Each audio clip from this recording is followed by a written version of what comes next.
Belajar PBM with Risa. Bahas bab paragraf.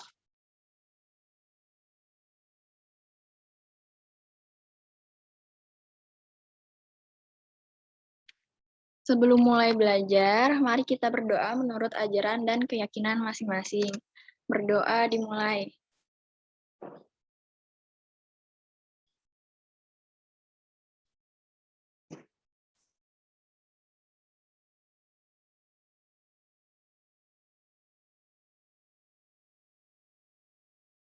Oke, berdoa selesai. Kita bahas definisi paragraf. Apa sih paragraf itu? Paragraf adalah alinea atau himpunan dari kalimat-kalimat yang bertalian dalam suatu rangkaian untuk membentuk suatu gagasan. Paragraf tidak lain dari suatu kesatuan pikiran, suatu kesatuan yang lebih tinggi atau lebih luas dari kalimat. Menurut Akhadia, paragraf merupakan inti penuangan buah pikiran dalam sebuah karangan. Dalam paragraf mengandung satu unit buah pikiran yang didukung oleh semua kalimat dalam paragraf tersebut. Dari pengertian di atas, dapatlah kita simpulkan bahwa paragraf merupakan bagian wacana yang mengungkapkan pikiran atau hal tertentu yang lengkap, tetapi yang masih berkaitan dengan seluruh isi wacana. Next. Syarat-syarat paragraf. Kesatuan. Syarat-syarat paragraf ini ada dua, teman-teman. Ada kesatuan atau unity dan kepaduan bentuk atau kohesi. Kesatuan ini berarti semua kalimat yang membina paragraf itu secara bersama-sama menyatakan suatu hal atau gagasan tertentu. Semua kalimat penjelas harus mendukung gagasan utama padu dengan makna atau koheren. Jadi semua kalimat penjelasnya itu harus mendukung gagasan utama. Jika ada kalimat yang tidak mendukung gagasan utama, disebut kalimat tidak koheren, tidak padu atau sumbang. Ini sering ada ya di TO atau di UTBK juga suka keluar sih, kayak kalimat yang tidak padu, kalimat koheren gitu. Atau kalimat sumbang, biasanya ada di soal tuh kalimat sumbang. Kalimat sumbang itu kalimat yang tidak padu, ingat-ingat ya. Dengan kata lain, satu paragraf hanya membicarakan satu pokok permasalahan. Yang kedua ini ada kepaduan bentuk atau kohesi. Jika koheren berhubungan dengan isi, kohesi berkaitan dengan penggunaan kata-katanya. Antara kalimat sebelum dan sesudahnya,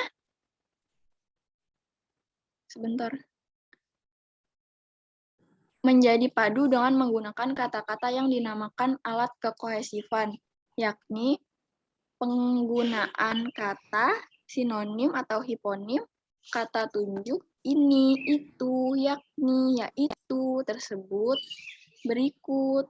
Terus ada kata ganti orang, ia, mereka. Terus ada juga kata hubung antar kalimat perlawanan. Namun, sebaliknya, ada juga akan tetapi. Kita lanjut lagi ke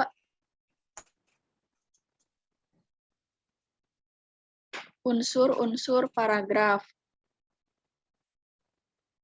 Yang pertama kita bakal bahas tentang gagasan utama nih. Gagasan utama ini sering keluar kan di TO-TO. Apa sih gagasan utama itu? Gagasan utama bisa disebut juga gagasan pokok, gagasan inti, inti masalah, pokok pembicaraan, pokok pikiran, pikiran utama, ide pokok. Itu tuh sama. Dia itu termasuk dalam gagasan utama. Adalah gagasan yang menjadi dasar pengembangan paragraf. Dengan kata lain, gagasan utama merupakan hal pokok yang diungkapkan dalam paragraf dan menjadi inti keseluruhan isi paragraf. Gagasan utama dapat diketahui dengan eksplisit atau maupun implisit dalam kalimat utama. Sebuah tema atau topik bisa ditemukan dalam gagasan utama. Tema adalah pokok permasalahan yang terdapat dalam bacaan dan menjadi dasar sebuah karangan. Sedangkan topik adalah pokok pembicaraan dalam wacana paragraf. Karena ini sering keluar di TO-TO, sering ditanyain ide pokok, pikiran utama, gagasan utama, lalu tema, topik, aku jelasin kembali. Jadi, tema merupakan pokok permasalahan yang terdapat dalam bacaan. Sedangkan topik, dia pokok pembicaraan dalam wacana atau paragraf. Kita next, yang kedua.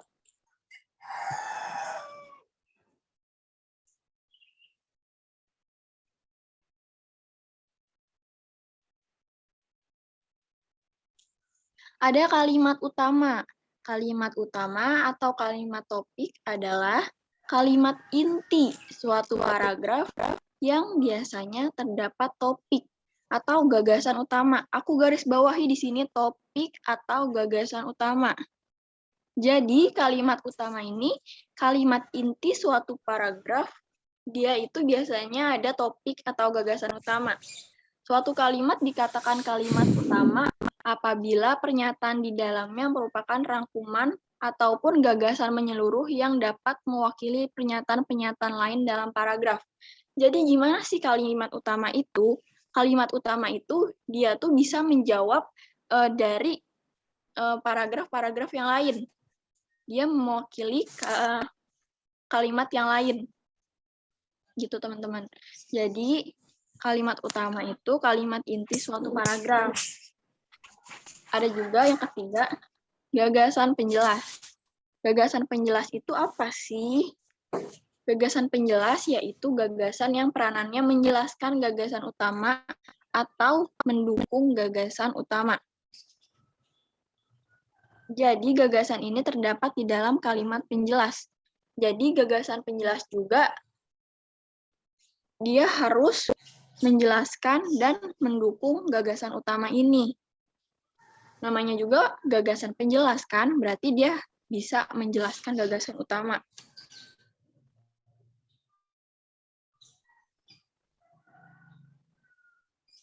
Kita next, ada yang keempat kalimat penjelas. Kalimat penjelas adalah kalimat yang mendeskripsikan kalimat utama. Ciri kalimat penjelas umumnya berisi contoh-contoh, peristiwa, ilustrasi, uraian-uraian kecil, kutipan-kutipan, dan gambaran-gambaran yang bersifat parsial. Jadi kalimat penjelas ini kalimat yang mendeskripsikan kalimat utama. Jadi dia itu misalkan kalimat utamanya, aku pergi hari Minggu ke Bogor gitu. Jadi kalimat penjelasnya di Bogor aku kulineran di Surya Kencana. Lalu aku pergi ke Tugu Kujang. Jadi kalimat penjelas ini dia akan menjelaskan kalimat utama yang tadi yang cuma aku hari Minggu ke Bogor. Gitu. Paham nggak teman-teman? Boleh kok bilang di chat. Aku next ya. Yang kelima ada judul. Kita sering nih kan ditanya, apa sih judul dari bacaan di atas? Apa sih judul bacaan yang sudah disediakan pada soal TO atau soal-soal lain? Jadi judul disebut juga titel, predikat, atau kepala karangan. Judul yang baik harus memenuhi syarat sebagai berikut. Judulnya harus relevan. Apa sih relevan itu, Kak? Relevan itu berhubungan dengan isi karangan, menggambarkan isi, dan sesuai dengan isi karangan. Yang kedua, provokatif. Provokatif itu dapat menimbulkan hasrat keingintahuan pembaca, sensasional, dan merangsang. Yang ketiga ini dia singkat. Judulnya harus mudah dipahami dan diingat. Terus ada yang keempat, spesifik dan logis. Dia menyempit, spesifik. Dia tuh dikit tapi jelas gitu, menyempit. Dan logis. Logis ini masuk akal, make sense. Lalu yang kelima ada punktuasi atau tanda baca. Paragraf haruslah menggunakan tanda baca. Bayangkan jika paragraf tidak menggunakan tanda baca titik, tentu kita akan mengalami kesulitan. Tentu dong, kalau misalkan ada paragraf, terus nggak ada tanda komanya, nggak ada tanda titiknya, pasti itu jadi nggak jelas. Lalu aku next. Jenis paragraf berdasarkan letak kalimat utama. Yang pertama, sudah aku highlight paragraf deduktif. Deduktif ini adalah paragraf yang letak kalimat utamanya di awal paragraf. Kemudian diikuti dengan kalimat-kalimat penjelas. Yang lagi ada suaranya itu boleh di-mute dulu nggak?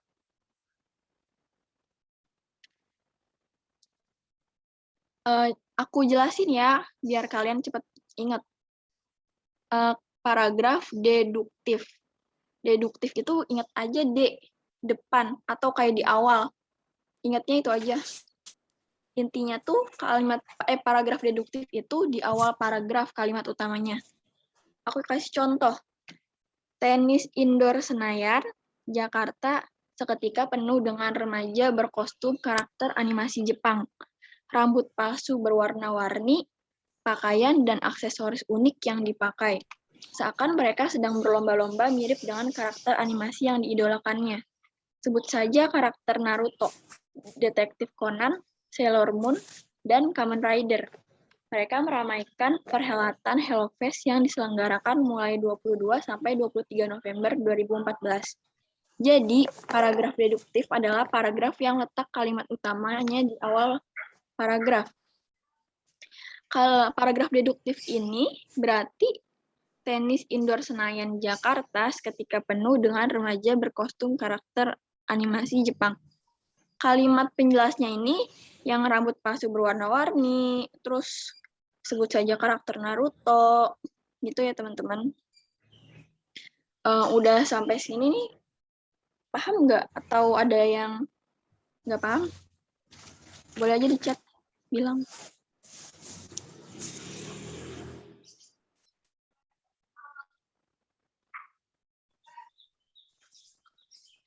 Aku ngomongnya kecepatan nggak?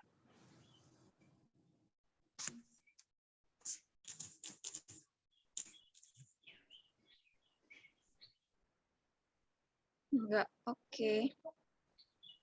Aku next ya. Yang kedua ada paragraf induktif. Aku highlight lagi. Induktif adalah paragraf yang dimulai dengan kalimat-kalimat penjelas, kemudian diakhiri dengan kalimat utama. Jadi kalimat utamanya ini ada di akhir. Kalau tadi deduktif itu kalimat utamanya ada di mana coba? Boleh jawab di chat. Kalau deduktif yang tadi aku bahas sebelumnya, kalimat utamanya ada di mana? Ya, betul. Berarti kalian udah pada paham ya. Kalau deduktif itu ada di awal, induktif ini ada di akhir. Contohnya.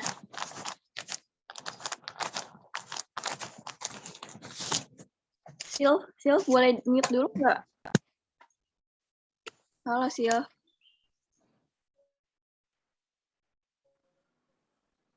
Aku baca contohnya ya. Kalau Rianto Dewandaru, seniman kelahiran Banyumas, Jawa Tengah, yang belakangan banyak berkarya di Jepang membuka festival dengan nomor Body Without Brain, yang mengungkapkan sesuatu yang sangat mendasar dalam relasi antara tubuh dan otak. Berbeda dengan OT dari Jepang lewat karya berjudul Cell, menampilkan dimensi lain dari tubuh dengan tekanan pada kemungkinan estetik yang bisa lahir dari tubuh. Selama 33 menit, penonton tercekam oleh gerak dan geliat tubuh gadis belia ini yang membentuk konfigurasi tak terduga. Inilah wujud sublim dari estetika tubuh. Jadi, kalimat utamanya ini ada di akhir. Inilah wujud sublim dari estetika tubuh. Gimana sih wujud sublim dari estetika tubuh ini? Lalu pada kata-kata sebelumnya, kalimat-kalimat sebelumnya, udah dijelasin kan, penuh dari gerak dan penonton tercekam oleh gerak dan geliat tubuh garis belia ini yang membentuk konfigurasi tak terduga. Terus juga tubuhnya dengan tekanan pada kemungkinan estetik. Dari ini tuh kalimat utamanya ada di akhir. Inilah wujud sublim dari estetika tubuh. Kalimat sebelum-sebelumnya itu yang menjelaskan dari yang akhir ini. Ngerti nggak? Aku ngomongnya belibet nggak sih? Kalian ngerti nggak? Aku ngomongnya belibet nggak?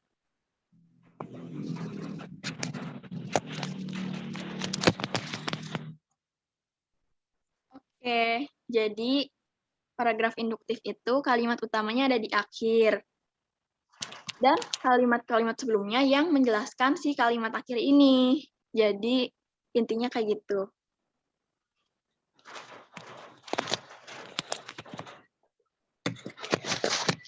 Aku next lagi. Yang ketiga ada paragraf campuran atau variatif. Adalah paragraf yang kalimat utamanya terletak di awal dan akhir paragraf. Kalimat utama yang berada di akhir paragraf merupakan penegasan dari awal paragraf. Contohnya, ribuan lalat memenuhi ruangan berbentuk rumah berukuran 7 meter kali 7 meter setinggi 3 meter. Di depannya tertulis rearing house. Sebagai lalat hinggap di jaring-jaring sebagai dinding, sebagian lagi menghinggapi dedaunan pisang di ruangan itu. Itulah pasukan khusus lalat hitam pengurai sampah organik. Nah, ini tuh paragrafnya campuran. Kalimat utamanya ada di awal sama akhir paragraf. Yang di awal ini yang di bold ya, udah ribuan lalat memenuhi ruangan. Terus dia juga ada kalimat utama di akhir, itulah pasukan khusus lalat hitam pengurai sampah organik. Nah, yang ngejelasinnya itu di depannya tertulis rearing house. Itu kan dijelasin kan berarti kalimatnya. Sebagian lalat berhinggap di jaring-jaring sebagai dinding, sebagian lagi menghinggapi dedaunan pisang di ruangan itu. Jadi itu. Kalimat utama yang berada di akhir paragraf merupakan penegasan dari awal paragraf. Nah, di akhir ini dia bilang kan, itulah pasukan khusus. Nah, jadi dia tuh menegaskan kembali yang di awal ini. Itulah pasukan khusus lalat hitam pengurai sampah organik. Itu. Kita next. Paragraf naratif atau deskriptif adalah paragraf yang gagasan utamanya menyebar pada seluruh paragraf atau tersirat pada kalimat-kalimat penjelas. Dengan kata lain, paragraf ini tidak memiliki kalimat utama. Jenis karangan ini umumnya dijumpai pada karangan-karangan deskripsi dan narasi atau pada paragraf yang menceritakan suatu hal. Jadi gagasan utama di paragraf naratif atau deskriptif ini menyebar pada suatu paragraf, pada seluruh paragraf, atau tersirat pada kalimat-kalimat penjelas. Namanya aja naratif atau deskriptif. Kayak sama seperti narasi atau deskripsi. Dia tuh menjelaskan kan, kalau deskriptif kan menjelaskan. Kalau narasi itu kayak menyebar gitu kan. Gagasan utamanya menyebar pada seluruh paragraf. Dengan kata lain, paragraf ini tidak memiliki kalimat utama. Jenis karangan ini umumnya dijumpai pada karangan-karangan deskripsi dan narasi. Ya kan yang tadi aku bilang, namanya aja naratif atau deskriptif. Dia biasanya dijumpai pada karangan-karangan deskripsi dan narasi. Pada paragraf yang menceritakan suatu hal. Contohnya, terkadang muncul kontras yang menarik di sela-sela helaan napas sebuah kata. Hujan yang turun kala matahari terang benderang, telepon umum yang kesepian, juga harum kopi yang meredam riuh menjadi hening. Musim gugur rupanya segar menyapa dan membiarkan hijauan terhampar bebas. Di Hyde Park, daun-daun di pepohonan menikmati kehangatan lembut mentari, menunda kodratnya untuk berguguran. Inilah sepotong pagi yang cerah di kawasan Marble Arch di pusat kota London awal Oktober lalu. Sumbernya dari Kompas. Jadi paragraf naratif atau deskriptif ini gagasan utama menyebar dan Dia itu bisa tersirat pada kalimat-kalimat penjelas. Biasanya dijumpai pada karangan-karangan deskripsi dan narasi pada paragraf. Aku mau review dari yang ini ya. Dari ini, deduktif. Coba. Deduktif itu kalimatnya terdapat di mana? Boleh tulis di chat. Deduktif itu di mana? Ya udah paham semua, keren. Pokoknya ini tuh yang aku bahas ini sering keluar di TO, guys. Ditanya. Oke, aku lanjut. Tadi kan deduktif. Yang tadi aku bilang, ingat aja dia itu depan atau awal. Jadi kalimat utamanya ada di awal. Yang kedua ada induktif. Kalimat utamanya ada di mana coba? Yeay, udah pada paham. Yang ketiga ada campuran. Kalimat utamanya ada di mana?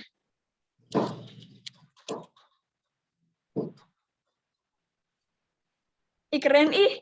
Seneng banget deh pada paham.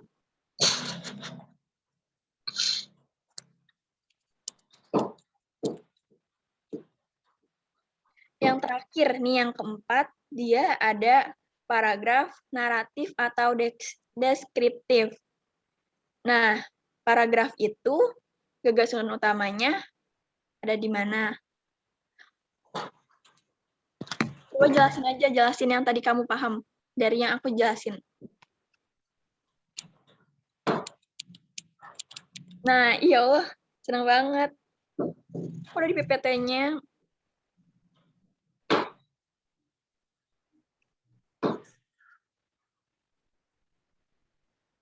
Lalu biasanya dijumpai di karangan apa?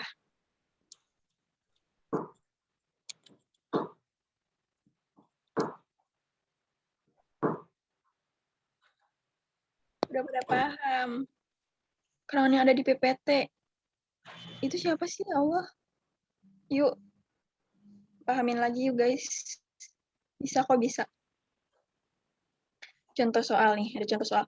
Yang pokoknya yang aktif, aku punya reward buat 1 orang.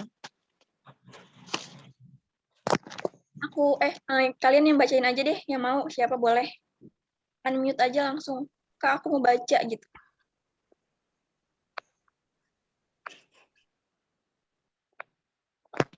Gak usah malu, iya aku gak bakal gigit, sumpah.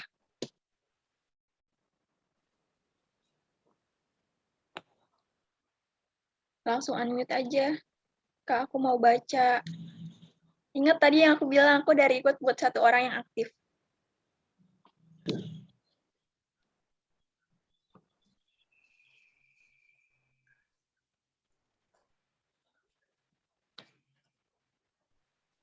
Yuk aktif yuk. Guys, kan kalian mau berjuang buat ke PTN. Nanti kalau udah jadi mahasiswa kan harus aktif. Belajarnya dari sekarang-sekarang, makanya buat malu nggak gimana ya, nggak malu buat mengemukakan pendapat, nggak malu buat baca contoh soal ini juga nggak apa-apa. Kak, aku mau baca dong. Oke, boleh. Siapa namanya?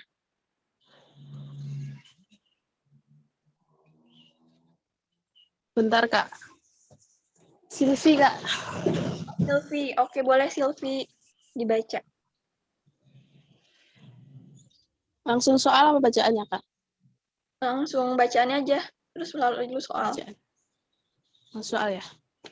Ide pokok Bacaannya dulu. Ide pokok Dulu lalu soal.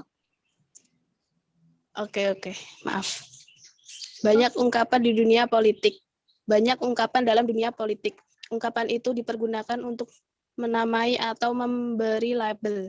Salah satu ungkapan yang masih sangat dikenal umum adalah politik sebagai panglima. Ungkapan ini memiliki konotasi yang negatif.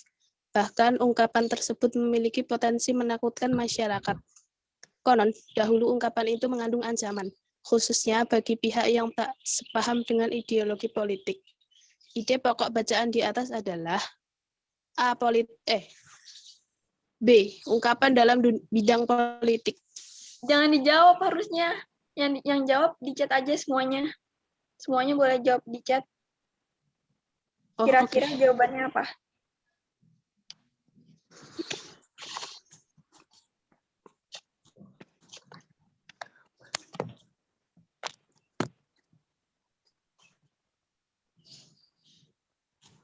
Bebek, bebek, bebek, bebek. Yuk, ada yang beda nggak?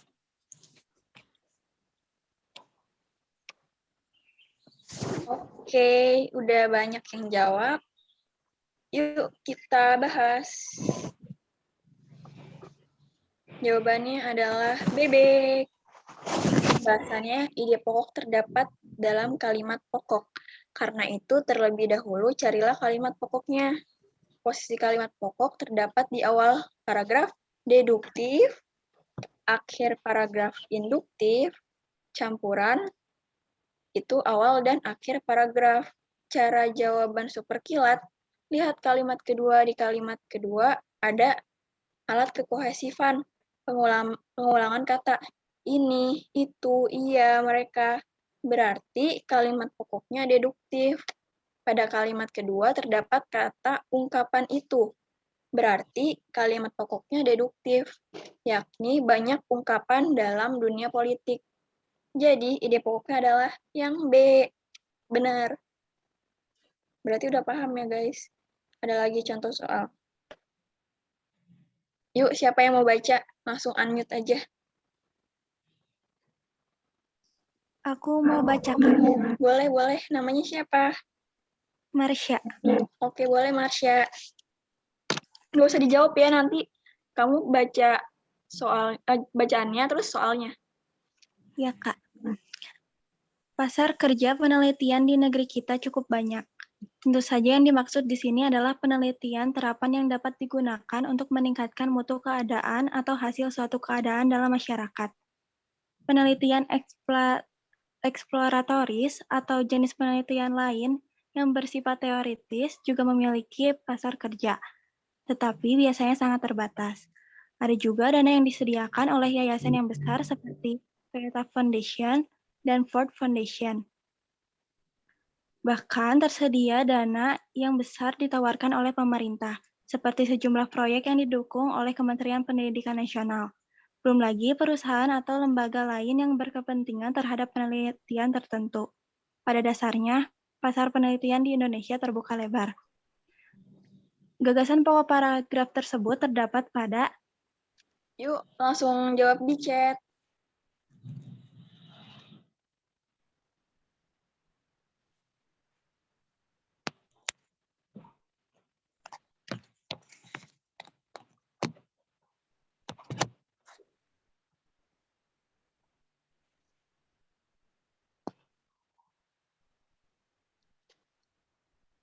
Baru 2 orang yang jawab di aku.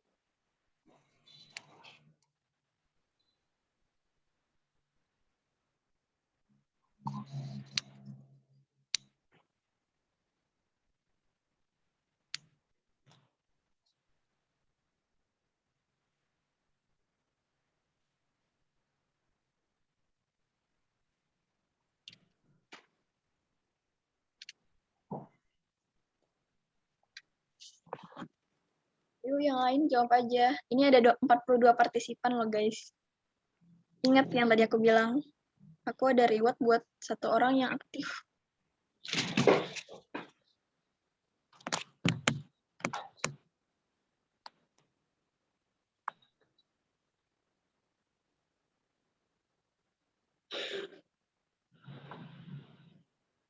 Udah lumayan banyak ya. Aku bahas aja langsung.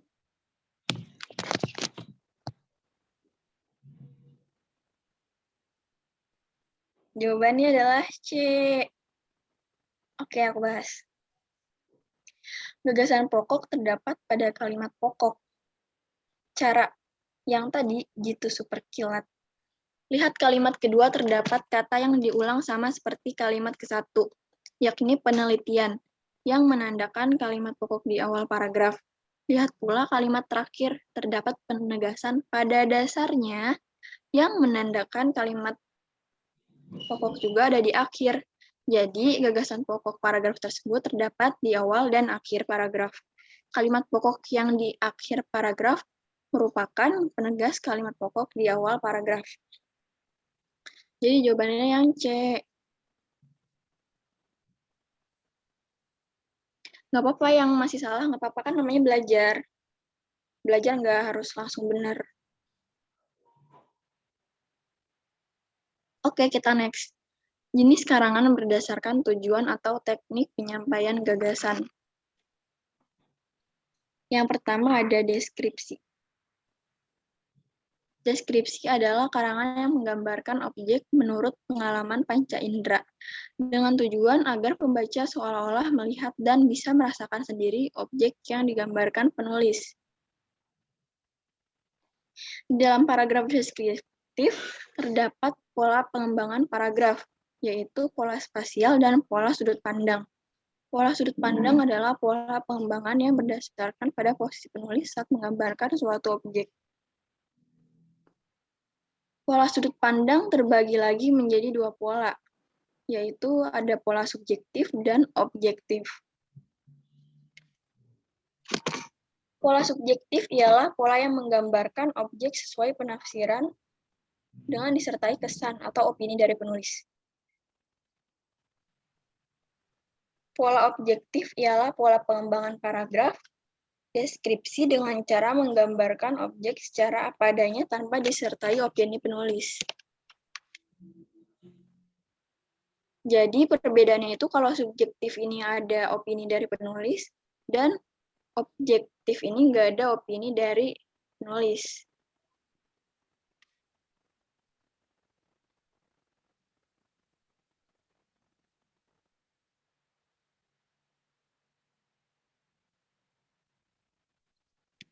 Oke, kita lanjut. Ada yang kedua, eksposisi. Apa sih eksposisi itu? Eksposisi adalah karangan yang memaparkan pengetahuan, keadaan, proses, masalah, atau informasi dengan tujuan agar pembaca mendapatkan informasi sehingga memperluas kemampuan pembaca. Jadi, karangan eksposisi ini, dia yang memaparkan pengetahuan, keadaan, proses, masalah, agar pembacanya ini dapat informasi. Kalau persuasi adalah karangan yang bertujuan mempengaruhi dan mengajak pembaca, sehingga pembaca dapat melaksanakan apa yang diinginkan penulis. Di dalam karangan persuasi terdapat kalimat persuasif atau kalimat perintah. Kalau karangan persuasi ini, misalkan karangan, aku kasih contoh ya, misalkan dia ini karangannya tentang membuang sampah sembarangan. Pasti di dalam karangan itu terdapat, yuk kita sama-sama buang sampah pada tempatnya agar tidak banjir. Itu contoh dari karangan persuasi. Di dalam karangannya terdapat kalimat persuasif atau kalimat perintah ajakan, agar pembacanya melaksanakan apa yang diinginkan penulis. Penulisnya pengen nggak banjir kan, makanya dia ngajak pembacanya buat buang sampah pada tempatnya.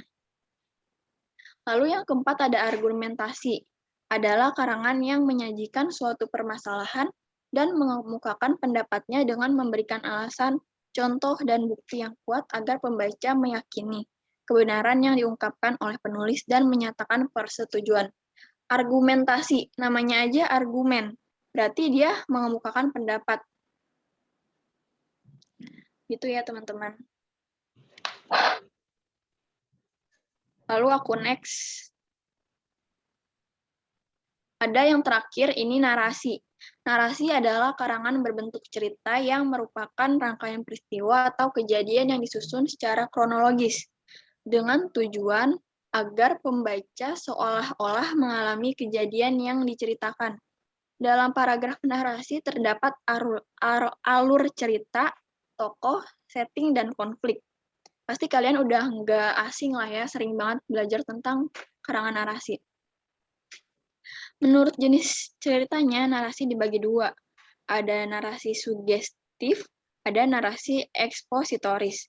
Narasi sugestif ialah jenis narasi yang hanya mengisahkan suatu hasil rekaan, hayalan, atau imajinasi pengarang. Jenis karangan ini dapat dilihat pada roman, cerpen, hikayat, dongeng, dan novel. Narasi sugestif selalu melibatkan daya hayal atau imajinasi, karena sasaran yang ingin dicapai itu kesan. Kalau ekspositoris itu apa sih? Kalau ekspositoris itu jenis narasi yang berisi rangkaian perbuatan yang disampaikan secara informatif, sehingga pembaca mengetahui peristiwa itu secara tepat. Aku jelasin lagi, jadi narasi sugestif ini, dia tuh bohongan gitu. Kayak hayalan dari ngarangnya aja.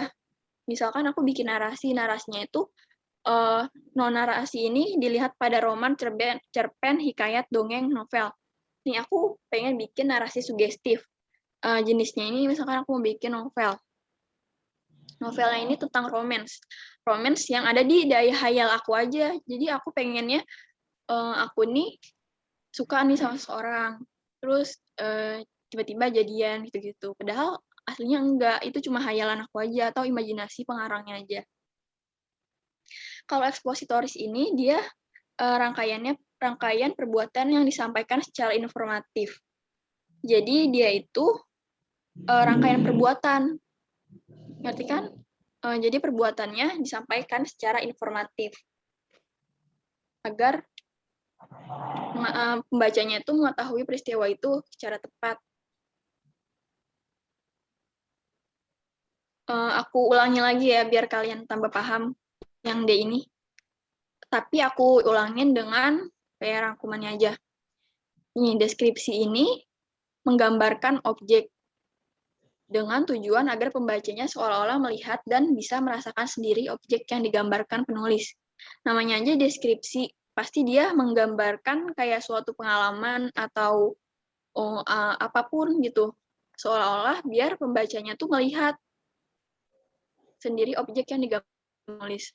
Kayak aku contohnya mendeskripsikan tentang aku nanjak ke gunung Bromo gitu. Jadi aku ceritain tuh di karangan deskripsi ini gimana-gimana aja biar pembaca yang baca tulisan aku tuh bisa ngerasain apa yang aku rasain gitu. Yang kedua ada eksposisi. Eksposisi ini dia memaparkan tentang pengetahuan, keadaan, proses, masalah, atau informasi. Tujuannya apa sih, Kak? Tujuannya itu biar si pembacanya ini dapat informasi. Kalau persuasi, dia itu tujuannya mempengaruhi dan mengajak pembaca, kayak tadi yang buang sampah. Dan di karangan persuasi ini ada kalimat persuasif atau kalimat perintah kayak ajakan. Yuk kita sama-sama buang sampah pada tempatnya agar tidak banjir gitu. Dan argumentasi namanya aja argumen ya guys. Jadi argumen itu mengemukakan pendapat, menyajikan satu permasalahan dan mengemukakan pendapat dengan memberikan alasan, contoh, dan bukti agar pembacanya tuh yakin dengan kebenaran yang diungkapkan oleh penulis dan menyatakan persetujuannya. Yang terakhir tadi narasi. Narasi itu cerita yang ada kronologisnya. Jadi tujuannya agar pembacanya itu mengalami kejadian yang diceritakan.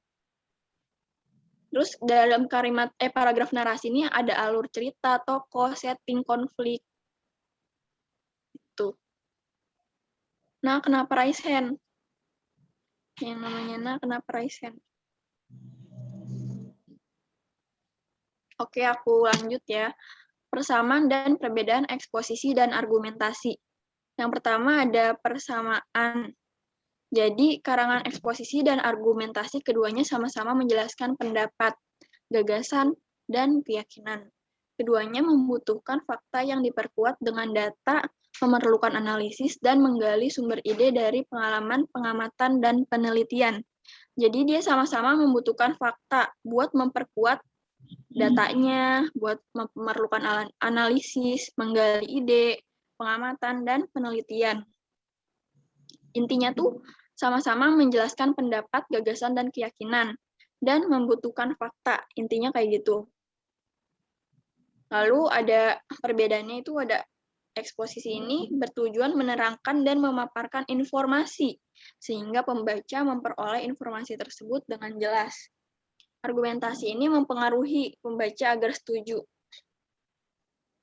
Kalau eksposisi yang udah di garis miring, menerangkan dan memaparkan informasi. Kalau argumen, mempengaruhi pembaca agar setuju.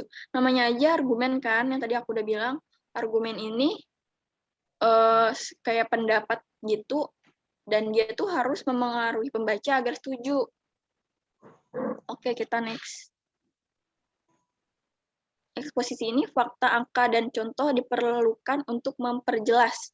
Dalam eksposisi ini dia buat memperjelas, tapi kalau dalam argumentasi ini dia buat memperkuat pembuktian. Bagian pendahuluan, perkenalan topik yang akan dipaparkan. Dalam eksposisi ini, bagian pendahuluannya untuk memperkenalkan topik yang akan dipaparkan pada karangan eksposisi. Tapi, sedangkan argumentasi, dia buat menarik perhatian pembaca. Karena tujuan dari argumentasi itu kan biar pembacanya setuju. Eksposisi ini bagian isinya menganalisis agar informasinya jelas. Lihat lagi ke yang atas, dia ini fakta angkanya buat memperjelas.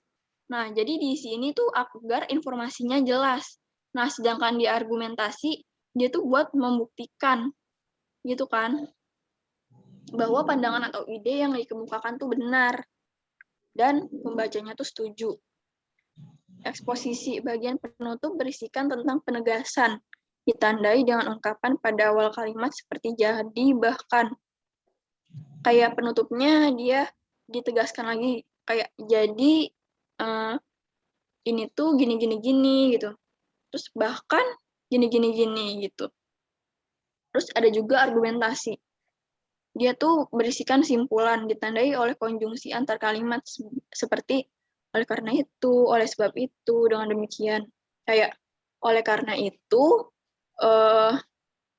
kita tuh harus buang sampah pada tempatnya biar nggak banjir gitu. Terus ini yang terakhir ya, kita bahas tentang fakta dan opini. Fakta adalah pernyataan yang tidak diragukan lagi kebenarannya, suatu yang merupakan kenyataan dan ada buktinya. Untuk mengetahui kalimat berisi fakta, kita mengajukan pertanyaan apa, siapa, kapan, di mana, dan berapa. Jadi nanti pernyataannya ini bisa menjawab dari apa, siapa, kapan, di mana, dan berapa. Kalau dalam kalimat fakta. Kalau opini adalah pendapat seseorang yang masih diragukan kebenarannya. Bisa benar atau salah. Untuk mengetahui kalimat berisi opini, kita mengajukan pertanyaan mengapa dan bagaimana. Jadi dari karangan ini, dari kalimatnya itu kita tes. Dia bisa menjawab nggak mengapa dan bagaimana. Kalau misalkan dia itu opini. Atau kita tuh ngetes, kalau ini tuh kalimat fakta bukan sih. Nah, kita ngetes, apakah dia bisa menjawab dari kalimat apa, siapa, kapan, di mana, dan berapa. Kalau dia bisa menjawab dari kalimat ini, berarti dia fakta. Kayak misalkan aku kasih contoh. Pada tanggal 10 November, aku pergi ke pantai gitu. Itu fakta atau opini? Coba dicat. Itu fakta atau opini?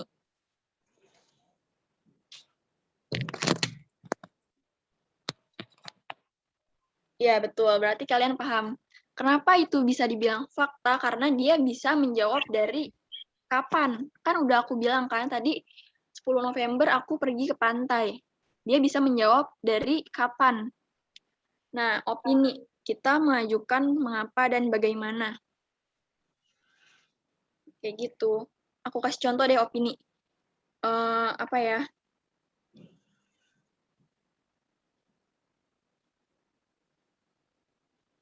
Aku dia tuh kayak masih diragukan kebenarannya. Misalkan aku main ke rumahnya Dinda gitu. Bukan, jangan-jangan. Mengapa dan bagaimana? Aku dimarahin mama karena aku pulang malam, gitu kan. Terus itu tuh bisa menjawabkan dari yang mengapa itu. Kenapa aku diomelin mama? Karena aku pulangnya malam. Gitu. Udah sampai akhir, kalian aman gak nih? Paham nggak yang udah aku jelasin dari awal? Paham nggak? Aku jelasinnya gimana? Susah dipahami atau kayak gimana?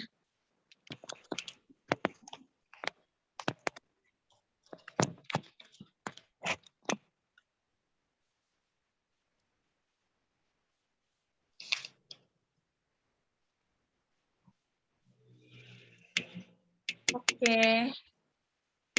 Karena kita udah ada di ujung, aku mau kasih kata-kata. Ya, tipe lagi, guys. Sesuatu yang diinginkan itu dikejar, bukan ditunggu. Diusahakan, bukan sekedar mengharapkan. Jadi, kalian tuh kalau ingin sesuatu, itu tuh kalian kejar, bukan kalian tunggu. Kalian usahakan, bukan sekedar mengharapkan. Gimana sih maksudnya, Kak, gitu? Kalian mau masuk PTN, kalian kejar dengan kalian berusaha, berdoa, bukan kalian nunggu aja, kayak nunggu beasiswa tiba-tiba datang tank, kan nggak ada, nggak mungkin. Tapi dikejar, gimana sih cara biar dapat beasiswa, gimana sih kita biar dapat PTN, diusahakan, bukan sekedar mengharapkan.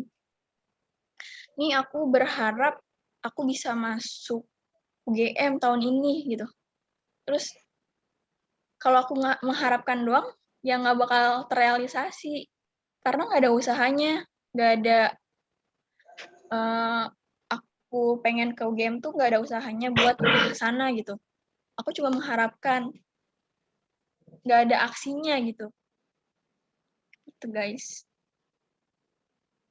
Udah ya, aku stop dulu share screen-nya dulu. Mana ya?